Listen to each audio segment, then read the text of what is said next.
Vamos orar e vamos iniciar nossa leitura, que ela hoje está intensa. Pai, rendo graças ao teu santo nome, porque o Senhor é muito bom e as tuas misericórdias duram para sempre.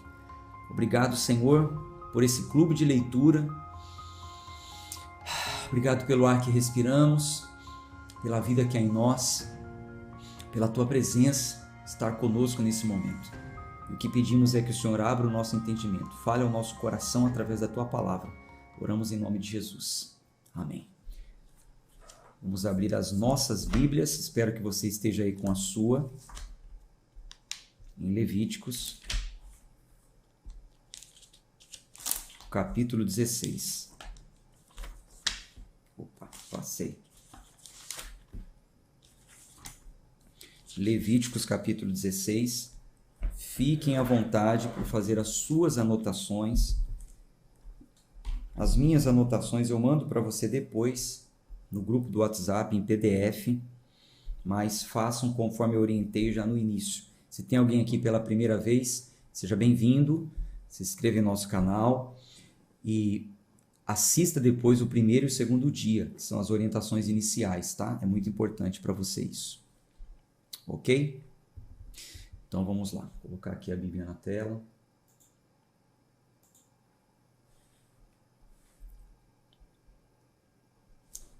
E seguimos com a nossa leitura.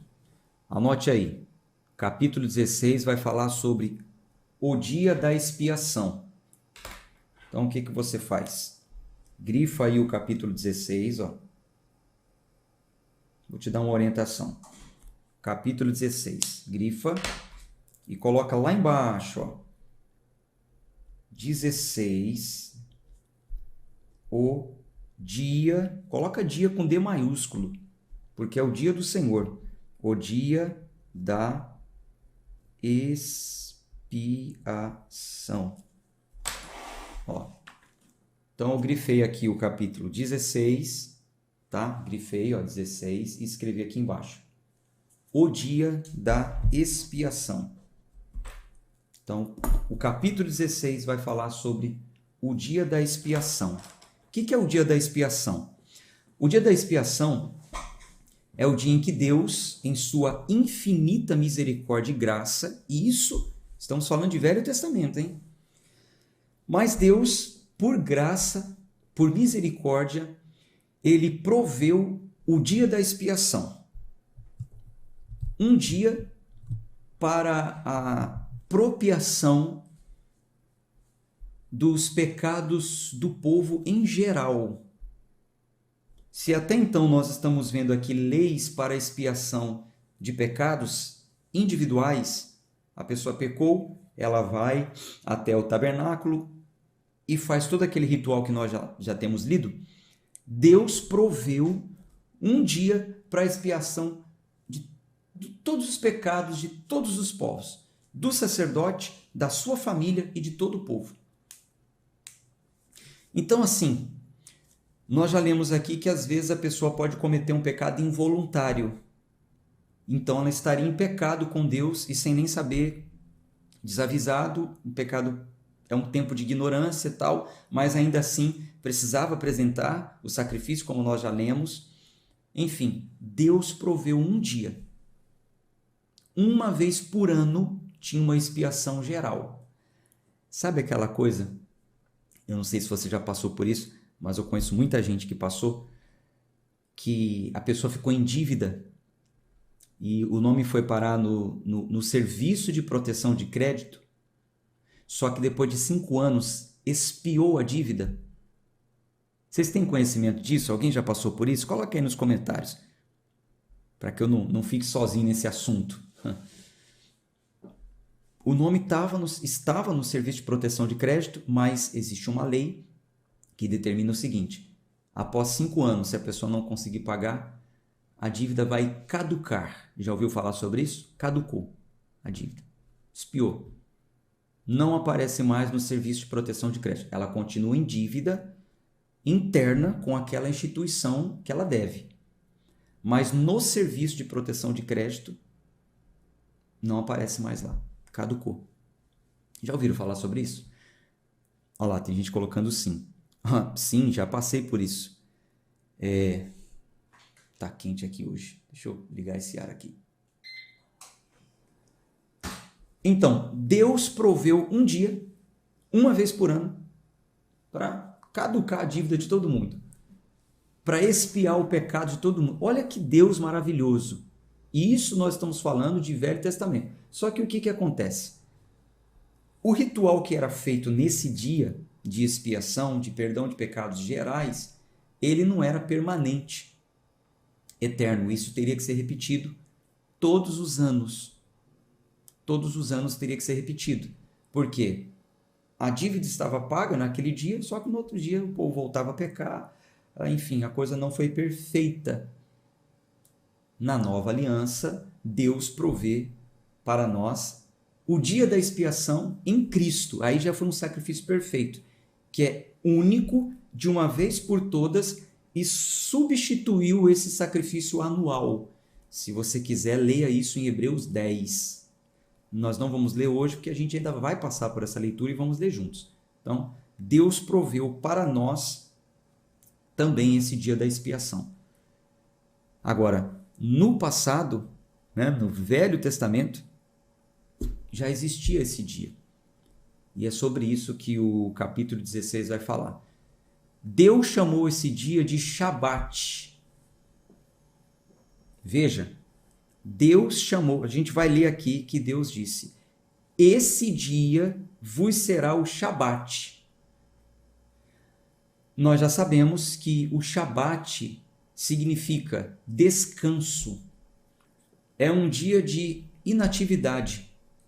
Na etimologia hebraica da palavra Shabat aparece uma relação com o verbo Shavat. Tudo isso vai estar no PDF que eu vou te mandar. Shavat, que conjugado o verbo Shavat, Shavat no original significa cessar, parar. Na conjugação do cessar, parar, chega em descansar. O verbo Shavat conjugado é Shabat com B. Shavat com V, Shabat com B, que é o verbo conjugado. Então, no original é cessar, parar, cesse, descanse. Não há mais necessidade do que? Sacrifício. Nesse dia, Deus falou, é o Shabat de vocês. Está perdoada a dívida de todos, é o descanso de vocês, é o cessar do sacrifício. Tudo isso aponta para Cristo. Ele é o nosso Shabat. Por isso hoje nós não guardamos mais o sábado, por isso hoje nós não precisamos mais do dia de sábado. Nós não precisamos mais de um dia para o Shabat. Precisamos do dia de sábado no sentido de descanso, um dia de folga. Todo ser humano tem direito a um dia de folga. Você trabalha 6 dias e tem um dia de folga. Toda empresa deve dar um dia de folga. E pagar por isso, não descontar por esse dia. Essa é a nossa lei civil do nosso tempo. A lei civil do tempo daquele povo, um povo que veio de uma vida escrava, que trabalhava todos os dias. Deus falou, não é assim não. Vocês vão ter um dia de descanso. E no dia de descanso, vocês também vão ter um ritual, que é o Shabat. A gente ainda vai falar mais sobre isso e de forma profunda mesmo sobre isso. Eu vou falar em outra plataforma, outro acesso, tá? Mas só a leitura com a interpretação já vai te ajudar a entender isso. Então Jesus chega no Novo Testamento, nós já lemos isso e vamos voltar para o Novo já já. Jesus chega e fala assim, ó, o Filho do Homem é o Senhor do Shabat, do sábado. Então, o Shabat que Deus proveu para o povo, que nós vamos ler aqui, se cumpre em Cristo, e Cristo fala, eu sou o Shabat. Vocês não precisam mais de um dia para isso. O descanso está em mim. Ele disse, vinde a mim, cansados, oprimidos, sobrecarregados, eu vos aliviarei. Achareis descanso para a sua alma. Então, o nosso Shabat é uma pessoa que se chama Jesus Cristo. Aleluia. A gente não precisa de rituais e nem de um dia. Porque o nosso Shabat é Jesus Cristo. Isso é muito profundo. A gente precisa falar isso com mais responsabilidade, com mais conhecimento bíblico, para que vocês possam realmente estarem munidos, né, quando alguém te questionar em relação a isso. Mas vamos lendo, vamos interpretando. Aqui nós vamos ver também, falar sobre utensílios do tabernáculo, o tabernáculo, vestimentas do sacerdote. Tudo isso eu vou dar maiores explicações quando a gente estiver lendo o livro do Êxodo. Aí eu vou explicar, inclusive colocar imagens para vocês do tabernáculo, os utensílios, as vestimentas, tudo isso a gente vai fazer no livro do Êxodo, tá bom? Por enquanto vamos só lendo, depois vem maiores explicações em relação a isso, certo? Então vamos à leitura. Até agora foi só uma introdução, hein? Vamos ler.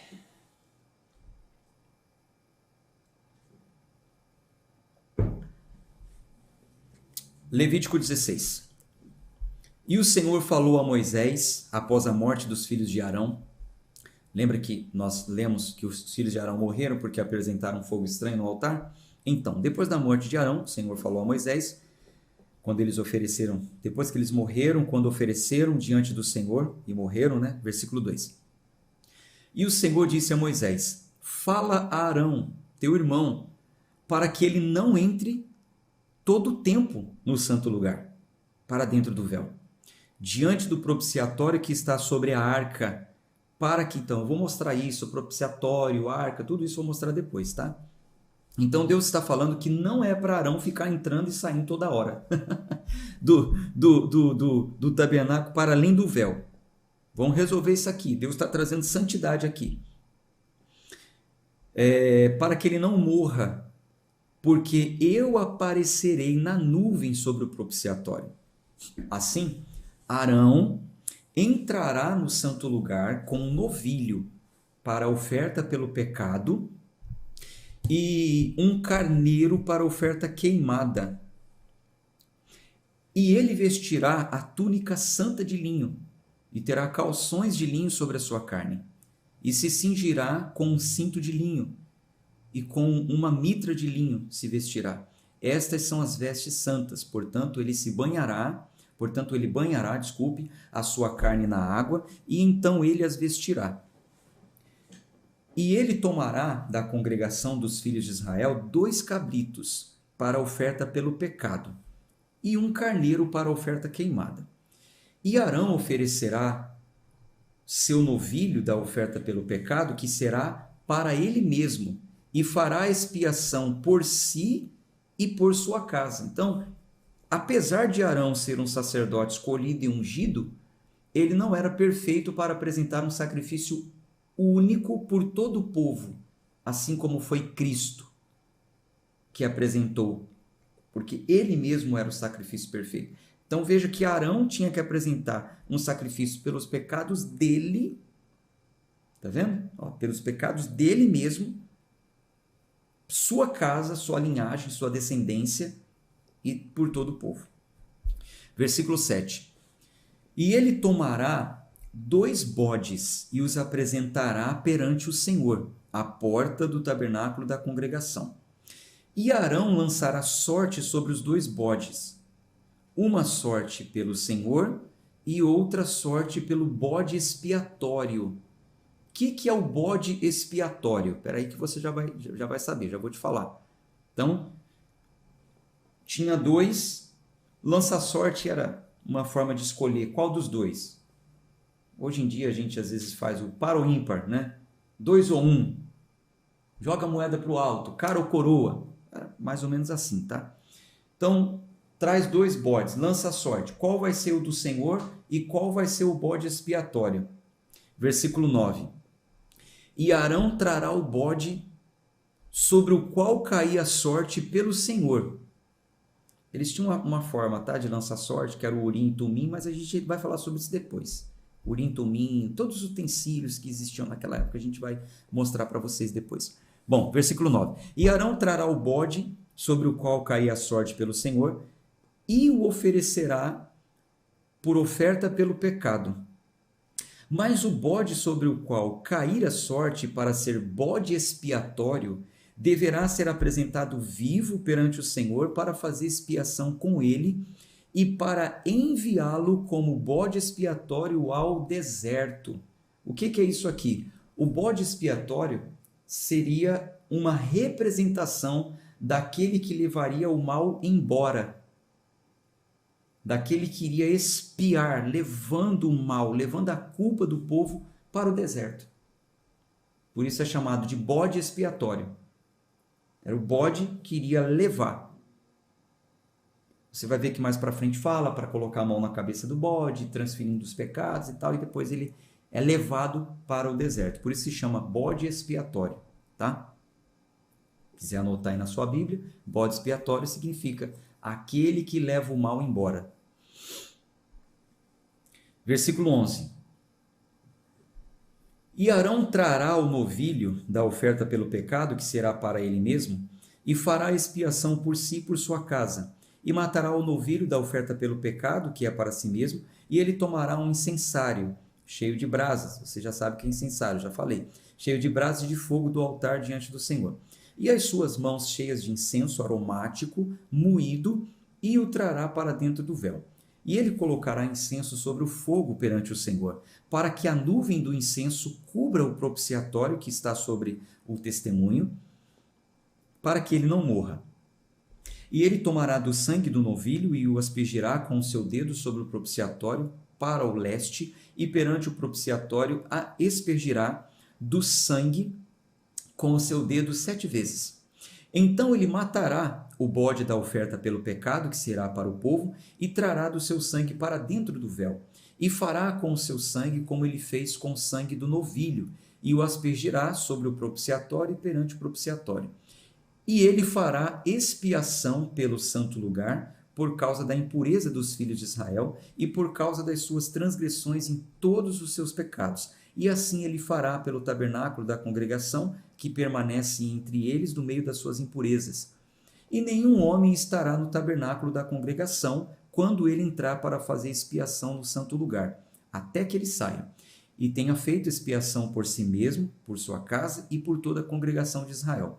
Então ele sairá ao altar que está perante o Senhor, e fará expiação por ele, e tomará do sangue do novilho e do sangue do bode, e o colocará sobre os chifres do altar ao redor.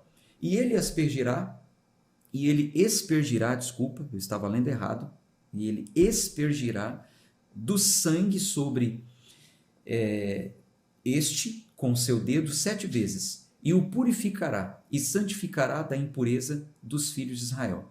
E quando ele acabar de reconciliar o santo lugar e o tabernáculo da congregação e o altar, então ele trará o bode vivo. E Arão colocará ambas as mãos sobre a cabeça do bode vivo e confessará sobre ele todas as iniquidades dos filhos de Israel e todas as suas transgressões em todos os seus pecados, e os colocará sobre a cabeça do bode e o enviará pela mão de um homem apto para o deserto. E o bode levará sobre si todas as iniquidades deles, até uma terra não habitada, e ele enviará o bode ao deserto. Você vê que isso aqui é toda uma tipificação do que Cristo fez. Como Cordeiro de Deus, ele tomou sobre si todas as nossas transgressões, ele carregou sobre si, ele levou o nosso mal. Gente, isso é muito profundo. Quando nós lemos o livro de Levíticos e entendemos a forma que Deus escolheu para tratar com o pecado da humanidade, o dia da expiação anual que tinha naquele tempo, a gente entende o porquê Cristo veio, o porquê daquilo aconteceu com Cristo e porquê temos nele a redenção e está resolvido e pronto. Por que está resolvido dessa forma? Aprove ao Senhor assim, ele quis assim. Cristo levou sobre si todas as nossas maldições e todos os nossos pecados. Vamos lá, versículo 23. E Arão virá ao tabernáculo da congregação e despirá as vestes de linho. Versículo 23. E Arão virá ao tabernáculo da congregação e despirá as vestes de linho. Vai tirar, aquelas vestes que ele colocou quando entrou no santo lugar. E ali as deixará. Então não podia nem levar aquelas vestes, né? Ficava lá no santo lugar. E banhará a sua carne com água no santo lugar e vestirá as suas vestes. Então sairá e oferecerá a sua oferta queimada e a oferta queimada do povo e fará expiação por si e pelo povo. E a gordura da oferta pelo pecado ele queimará sobre o altar. E aquele que tiver soltado o bode expiatório lavará as suas vestes e banhará a sua carne em água e depois entrará no acampamento. E o novilho para a oferta pelo pecado e o bode para a oferta pelo pecado, cujo sangue foi trazido para fazer expiação no santo lugar, serão levados por alguém para fora do acampamento. Eles serão queimados no fogo, as suas peles, a sua carne e o seu esterco. E aquele que os queimar lavará as suas vestes e banhará a sua carne em água, e depois ele entrará no acampamento. E isso vos será por estatuto eterno. No 7º mês, no 10º dia do mês, afligireis a vossa alma, e não fareis trabalho algum, seja alguém do seu próprio país ou um estrangeiro que peregrina entre vós, porque naquele dia o sacerdote fará expiação para vós, para purificar-vos, para que sejais purificados e de todos os vossos pecados perante o Senhor. Isso será um Shabate de descanso para vós, e afligireis a vossa alma por um estatuto eterno.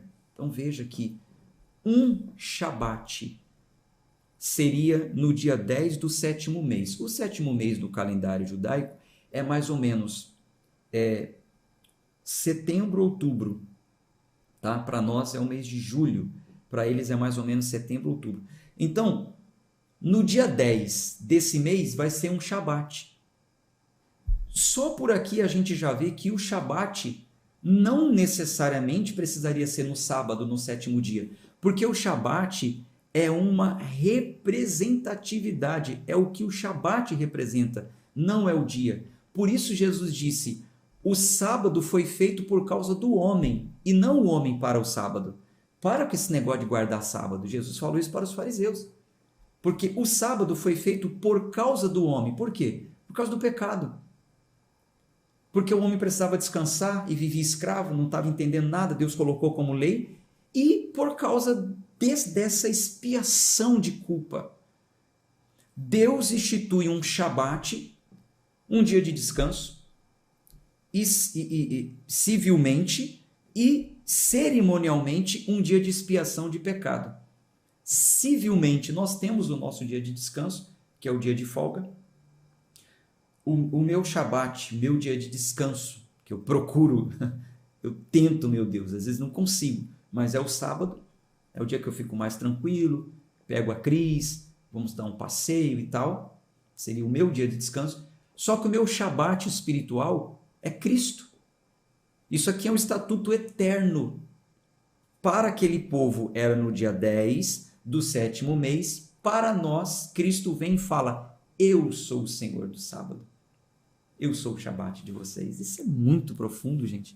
Pelo amor de Deus. Vocês estão entendendo? Estou um pouco preocupado com isso aí. Coloque aí nos comentários aí. Coloque um comentário relevante aí. Você já tinha entendido dessa forma? Você já conhecia isso? Como que está para você essa leitura? Coloque aí no comentário aí. Então é isso. Vocês estão entendendo? Vamos lendo, vamos interpretando. Vocês vão vendo que a Bíblia interpreta a Bíblia. E aí vocês vão ficar livres de doutrinas de homens. E vocês vão entender o que de fato é necessário e o que não é necessário. Olha lá, Lucinéia, um pouco confuso. Desculpe, não entender muito bem. Eu te entendo, não tem problema. Você precisa ir interpretando. Então, o pouco que você leu hoje vai se completar com outras coisas que nós vamos lendo. Por isso eu digo, mais para frente eu vou te convidar para um estudo profundo. Aí nós vamos pegar o tema, por exemplo, sábado. Vamos falar só sobre o Shabat, só sobre o sábado. Aí nós vamos na Bíblia inteira, tudo que a Bíblia fala sobre isso, para que você possa entender de forma profunda. Mas eu não tenho tempo de fazer isso aqui. Isso aqui é um plano de leitura com interpretação diário, a gente estende muito no horário se fosse falar de todos os assuntos, né? Vocês entendem isso, né? Acredito que vocês entendem. Não teria como a gente se aprofundar em um assunto aqui todos os dias, tá? Mas fique tranquila, continue lendo, continue ouvindo, Vocês vão entender. Vocês vão entender. Então, resumindo, o Shabat é uma pessoa e essa pessoa é Cristo. Ele declarou isso. É uma representatividade, é um descanso, civilmente, descanso físico de trabalho. Deus deu o exemplo, ele trabalhou 6 dias e no 7º descansou. E ele queria que o povo dele também descansasse, que o povo vivia escravo. Cerimonialmente, é para perdão de pecados. O povo de Israel tinha o Shabat no dia 10 do 7º mês. Nós temos o Shabat todo dia. Todo dia ele nos perdoa. Ele levou sobre si os nossos pecados. Isso é muito profundo. Mas realmente a gente precisa estudar mais para que vocês possam entender com clareza. Tá bom? Versículo 32. E o sacerdote que for ungido e que for consagrado para ministrar o ofício de sacerdote no lugar de seu pai, fará a expiação e colocará as vestes de linho, as vestes santas. No lugar de seu pai, Arão, né? Arão é o sacerdote, mas os filhos também eram. E às vezes trocava o turno. O sacerdote ungido é o que ficaria trabalhando 7 dias. Depois um saía e entrava o outro. Versículo 33. E ele fará uma expiação pelo santuário sagrado, e ele fará expiação pelo tabernáculo da congregação e pelo altar, e ele fará expiação pelos sacerdotes e por todos e por todo o povo da congregação. E isso será por estatuto eterno.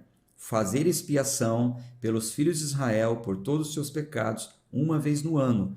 E ele fez como o Senhor ordenou a Moisés. Pastor, mas não era ordem então que fizesse uma vez por ano esse sacrifício? Era, mas Hebreus 10 diz que isso foi substituído. O sacrifício anual foi substituído pelo sacrifício de Cristo. Eu estou doido para chegar logo esse dia, que a gente vai ler junto Hebreus 10. Mas por curiosidade, anote, depois vai lá você e leia. Tá? Foi substituído. Vamos lá, capítulo 17. Anote aí na sua Bíblia, o 17 vai falar o seguinte: lei sobre os sacrifícios. Anota, capítulo 17, lei sobre os sacrifícios. Vamos ler.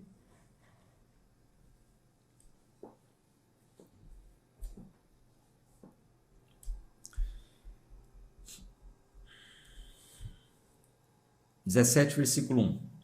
E o Senhor falou a Moisés, dizendo: fala a Arão e aos seus filhos e a todos os filhos de Israel, e dize-lhes: esta é a coisa que o Senhor ordenou, dizendo: qualquer homem da casa de Israel,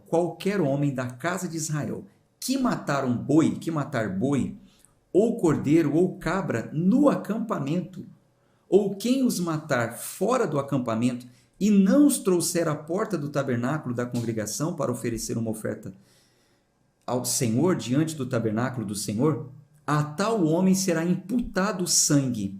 Ele derramou sangue, e esse homem será cortado do seu povo, a fim de que os filhos de Israel possam trazer os seus sacrifícios que eles ofereceram sobre o campo aberto, e que eles possam trazê-los ao Senhor, à porta do tabernáculo da congregação, ao sacerdote, e os ofereçam por ofertas de paz ao Senhor. Aqui é o seguinte: não é que Deus está proibindo a caça, não está proibindo matar um boi, no sentido de caça e alimentação. Deus está proibindo aqui aqueles que matavam animais fora do acampamento, no sentido de apresentar uma oferta, e não ao Senhor, mas a outros deuses, como faziam os povos vizinhos.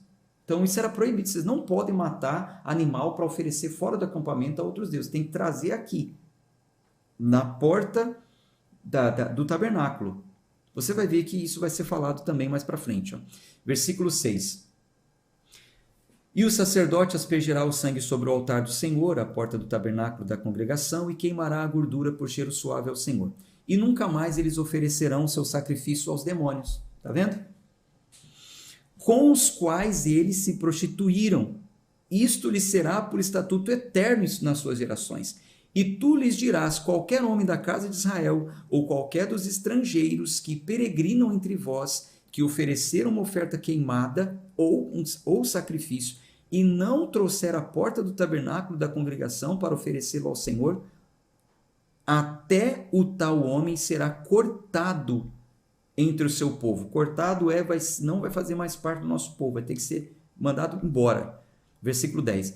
E qualquer homem da casa de Israel ou dos estrangeiros que peregrinam entre vós, que comer qualquer tipo de sangue, eu colocarei a minha face contra a alma que comer o sangue e a cortarei entre o seu povo, porque a vida da carne está no sangue, e eu o tenho dado a vós sobre o altar, para fazer expiação pelas vossas almas, pois este é o sangue que faz expiação pela alma.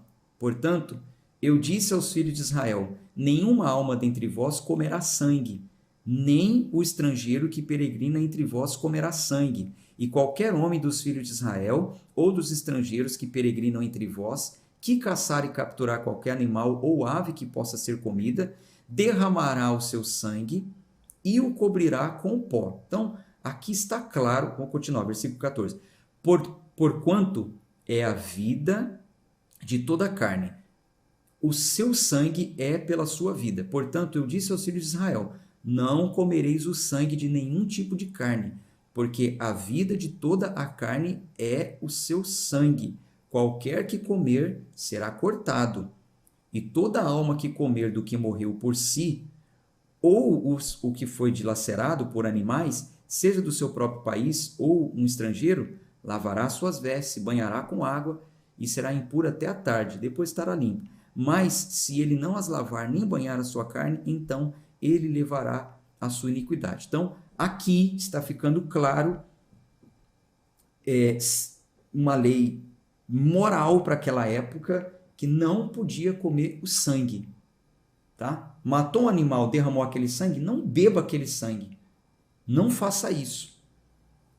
Aquele sangue representa a vida daquele animal, porque é esse sangue que é usado para expiar pecados.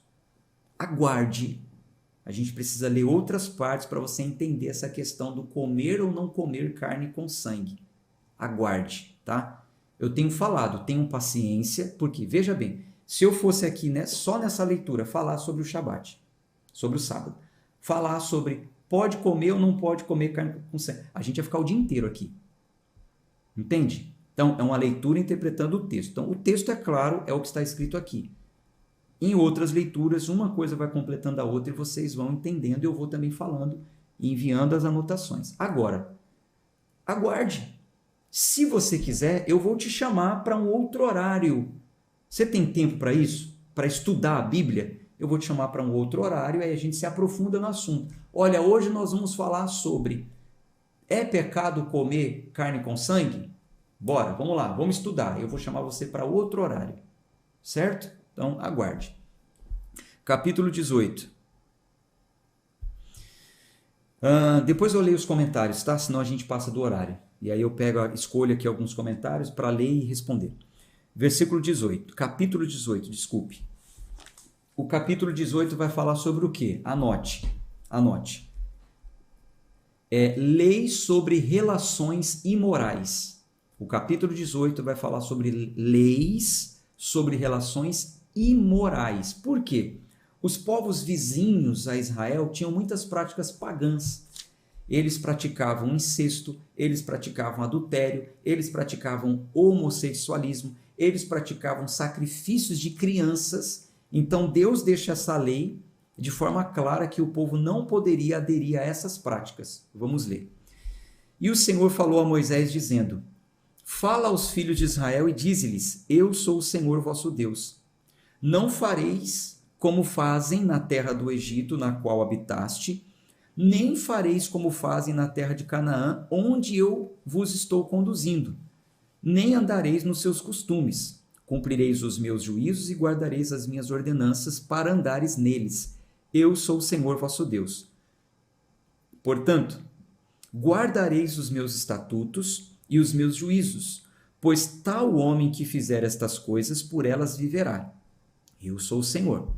Nenhum de vós se aproximará de qualquer parente para descobrir a sua nudez. Então, descobrir a nudez é se deitar, tá? Ter relação. Não terá relação com parente, está escrito aqui. Versículo 7. A nudez de teu pai ou a nudez de tua mãe, tu não descobrirás. Ela é tua mãe. Tu não descobrirás a sua nudez. A nudez da mulher de teu pai tu não descobrirás. Esta é a nudez de teu pai. A nudez da tua irmã, filha de teu pai ou filha de tua mãe, que às vezes podia ser filho só por parte de mãe, filho só por parte de pai. Naquela época, um homem poderia ter mais de uma esposa, né?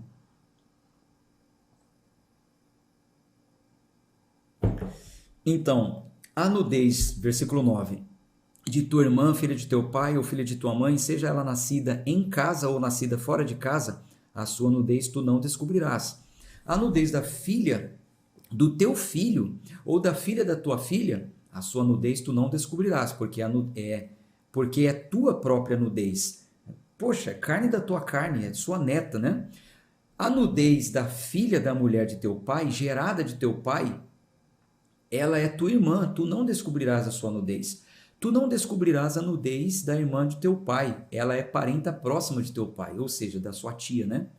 Tu não descobrirás a nudez da irmã da tua mãe, de tua mãe, porque ela é parenta próxima de tua mãe. Tu não descobrirás a nudez do irmão de teu pai, nem te chegarás à sua mulher, ela é tua tia. Tu não descobrirás a nudez de tua nora, ela é mulher do teu filho, não descobrirás a sua nudez. Tu não descobrirás a nudez da esposa de teu irmão, esta é a nudez de teu irmão. Tu não descobrirás a nudez de uma mulher e de sua filha, nem tomarás a filha de seu filho ou a filha de sua filha para descobrir a sua nudez, porque elas são parentas próximas. Isso é perversidade, isso é deitar com a mãe e com a filha junto. Então, enfim, é muito imoral isso, né? Versículo 18. Nem tomarás uma mulher com a sua irmã, para aborrecê-la, descobrindo a sua nudez ao lado de outra durante sua vida. Também não te chegarás à mulher para descobrir a sua nudez enquanto ela for separada por suas impurezas. Período menstrual. Versículo 20. Além disso, não te deitarás carnalmente com a mulher de teu próximo, para te contaminares com ela. E tu não deixarás nenhum da tua semente passar pelo fogo perante Moloque, nem profanarás o nome do Senhor, do Senhor teu Deus, eu sou o Senhor. Isso aqui é porque as crianças, filhos dos amonitas, eram oferecidas em sacrifício para o deus Moloque, queimadas no fogo. Deus falou, vocês não façam isso. Versículo 22. Não te deitarás com o homem como se fosse mulher.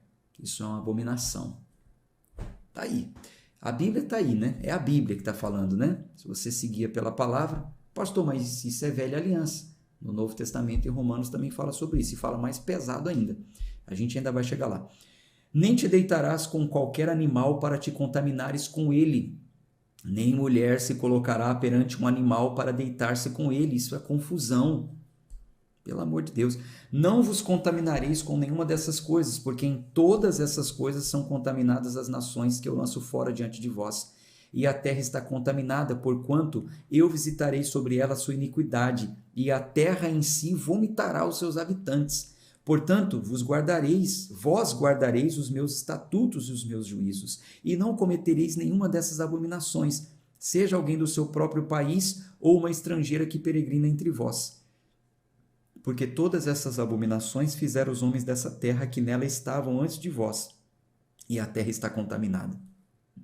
Para que a terra não vos vomite também, quando as contaminardes, como vomitou as nações que foram antes de vós. Pois qualquer que cometer alguma dessas abominações, as almas que as cometerem serão cortadas entre o povo. Portanto, guardareis a minha ordenança, não cometendo nenhum desses costumes abomináveis que foram cometidos antes de vós, e não vos contamineis com eles. Eu sou o Senhor vosso Deus. Vamos para o capítulo 19.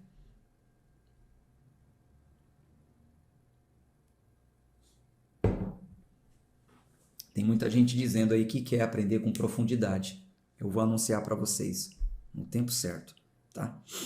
Mas só aqui essa leitura já está ajudando muito. Eu acredito que está ajudando muito vocês. Mas quem gosta de estudar a Bíblia e tal, a gente vai fazer isso junto. Capítulo 19. E o Senhor falou a Moisés dizendo... o que o capítulo 19 vai falar? Anote aí, ó. 19 você vai colocar aí no cantinho da sua Bíblia ou embaixo. Agora vai falar sobre leis morais. O 18 foi leis imorais. O 19 vai falar sobre leis morais e cerimoniais. Leis morais e cerimoniais. E o Senhor falou a Moisés dizendo: fala a toda a congregação dos filhos de Israel e dize-lhes: sereis santos, porque eu, o Senhor vosso Deus, sou santo. Cada homem temerá a sua mãe e o seu pai, e guardarás os meus shabates. Shabates. Né? Vai vendo aí como que é a interpretação do texto, que ainda estava um pouco confuso com a questão do shabat. Então, sejam santos, guarde os meus shabates, eu sou o Senhor vosso Deus. Então, temerá seu pai e sua mãe, né? Honrar o seu pai e sua mãe, respeitar o seu pai e sua mãe. Não vos volteis a ídolos, nem façais para vós deuses fundidos. Eu sou o Senhor vosso Deus. E se oferecerdes sacrifício de oferta de paz, ao Senhor o oferecerás por vossa própria vontade. Está vendo? E se comerá no dia em que oferecerdes, no dia seguinte, e se restar até o terceiro dia, será queimado no fogo. Isso aqui a gente já leu nas leis referentes a sacrifícios, né? Já lemos isso. Versículo 7.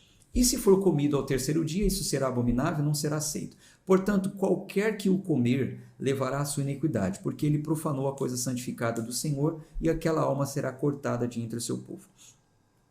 E quando fizerdes a colheita da vossa terra, o canto do teu campo não colherás totalmente, nem colherás os restos da tua colheita, e não recolherás a tua vinha, nem colherás toda a uva da tua vinha. Tu as deixarás para o pobre estrangeiro.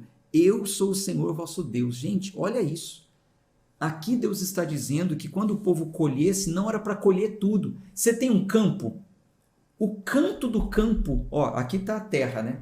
Colhe, mas deixa esse canto aqui sem colher, para que os pobres e os estrangeiros colham.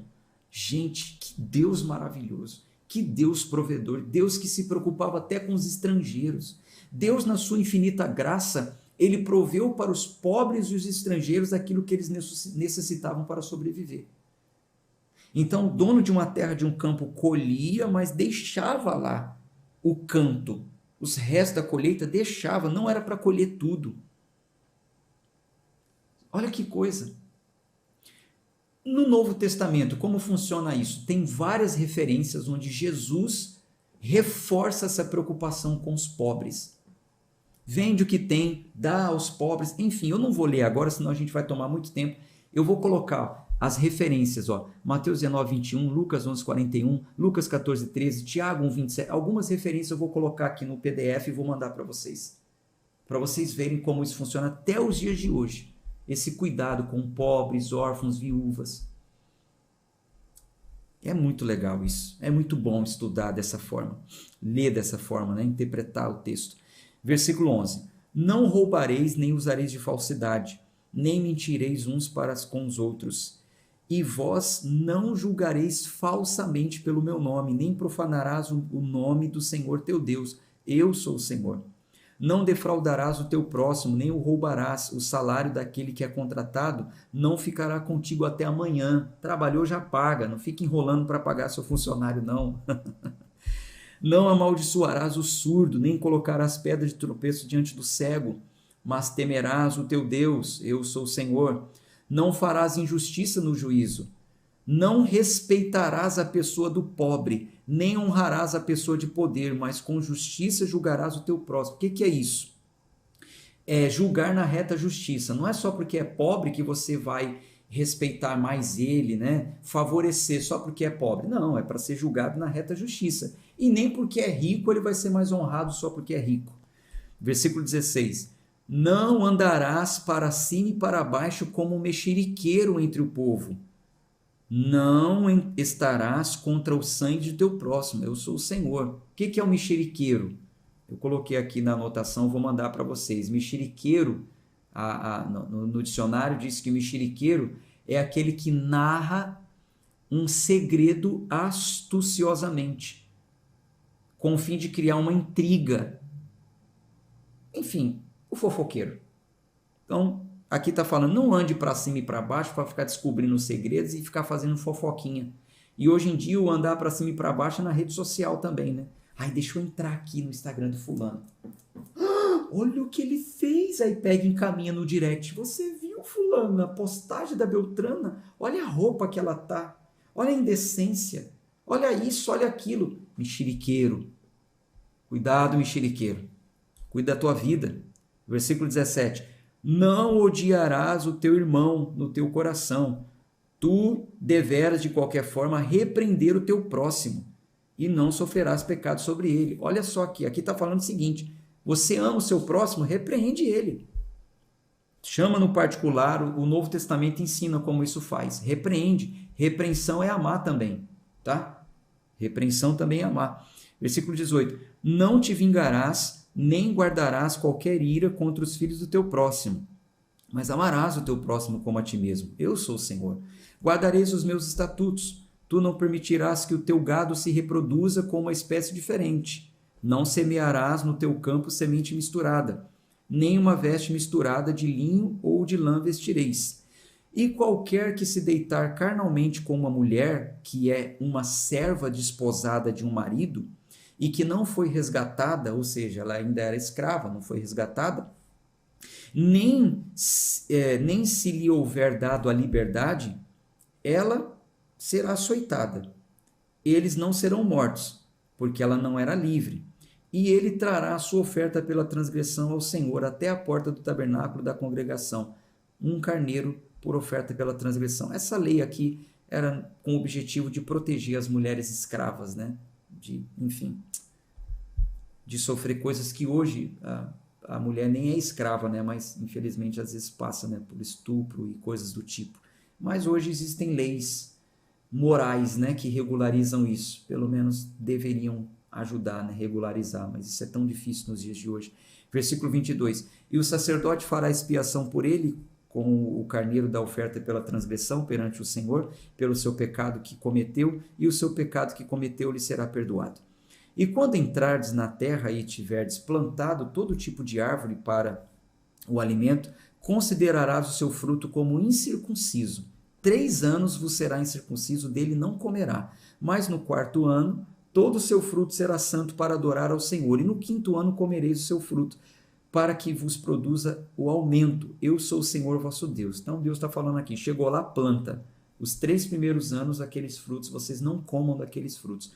O 4º ano é tudo oferecido ao Senhor. O 5º ano vocês podem comer. Uma lei cerimonial e moral para aquela época. Versículo 26. Não comereis coisa alguma com sangue, nem usareis encantamento, nem adivinhareis. O versículo 26 aqui, ele trata sobre encantamentos e adivinhações. Por quê? Encantamento e adivinhação fere a soberania do Senhor. Fere a soberania do Senhor. Por quê? Recorrer a poderes, né? Encantamento, simpatias, consultar astros para saber o que vai acontecer, o que vai ser. A minha vida está ligada em Marte, em Júpiter, em Saturno, em Áries, em Leão, em Touro. E quem é de Touro, acontece isso na vida dele. Não, Deus é soberano, acontece o que Ele quer. É o que Deus quer, não é o que os astros dizem. Então, encantamento e adivinhações. Vamos consultar um espírito para adivinhar o futuro. Isso fere a soberania de Deus. Só Deus sabe o futuro. Só Ele pode falar, fazer, enfim. Então, isso fere, tá? Versículo 27. Não arredondareis os cantos das vossas cabeças, nem raspará a tua barba pelos lados. Uma lei imoral para aquela época. Não fareis nenhum corte em vossa carne pelos mortos, nem imprimireis marca alguma sobre vós. Naquela época, os pagãos cortavam a sua carne e faziam marcas no corpo, né? Hoje em dia é conhecido como tatuagens, né?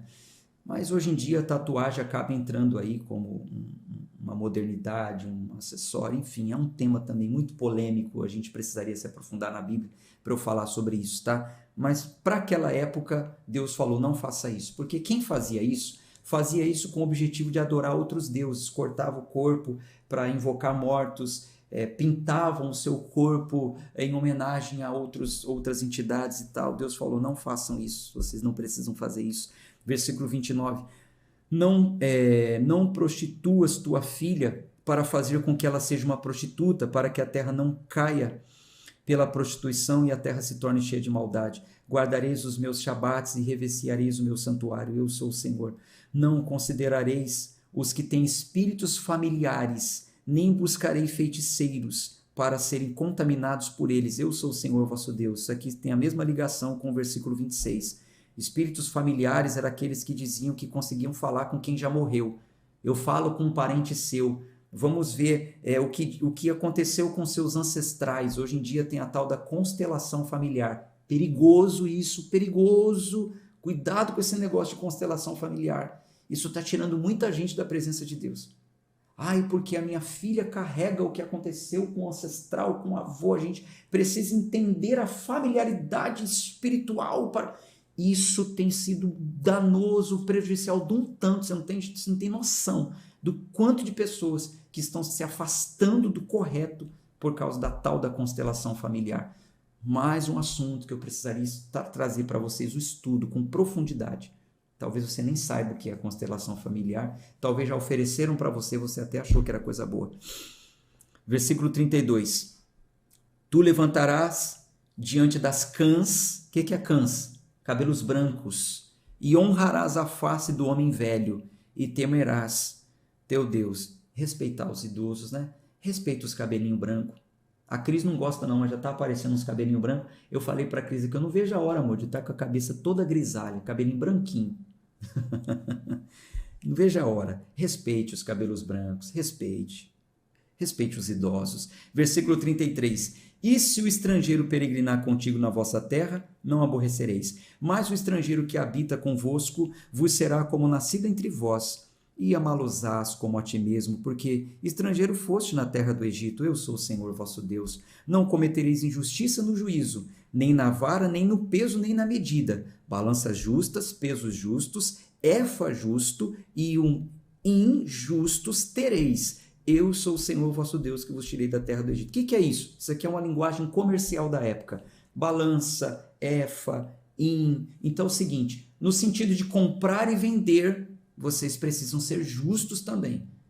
Não vem com balança injusta, não. Aqui diz que tem 1 quilo, sendo que não tem. Não queira comprar também de forma injusta.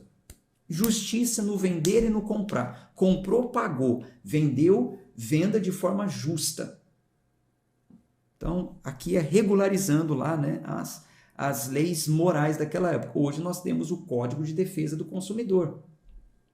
Entende? Versículo 37, portanto, observareis todos os meus estatutos e todos os meus juízos e os cumprirei. Eu sou o Senhor. Pronto. A gente dá uma pausa aqui, amanhã a gente continua. Vou ler os comentários de vocês. E aí, amigos leitores, comente aí como que tá para você. Já encerrou, você que tem compromisso, tá? O nosso compromisso aqui é no máximo 1 hora diária. Que o Senhor te abençoe. Tenha um dia excelente. Em nome de Jesus. Você que acompanha outro horário também, que o Senhor te abençoe aí no seu período da tarde, a sua madrugada, enfim. Amanhã a gente se encontra novamente, tá? Olá, queridos irmãos. Eu irei mostrar para vocês agora a apostila do Plano de Leitura Bíblica Anual. Nela você terá uma visão panorâmica de cada conteúdo. Você vai observar o autor, o contexto histórico, e o propósito do livro para a contribuição bíblica para o seu crescimento espiritual. Isso vai facilitar o seu entendimento sobre o que esperar do autor ao ler este livro. Na sequência, você terá também algumas anotações técnicas e comentários do pastor sobre as partes que foram destacadas durante a leitura ao vivo. Um conteúdo produzido com muito carinho, pensando no seu crescimento espiritual. São mais de 200 páginas para você mergulhar em seus estudos. Eu quero desejar a todos uma ótima leitura.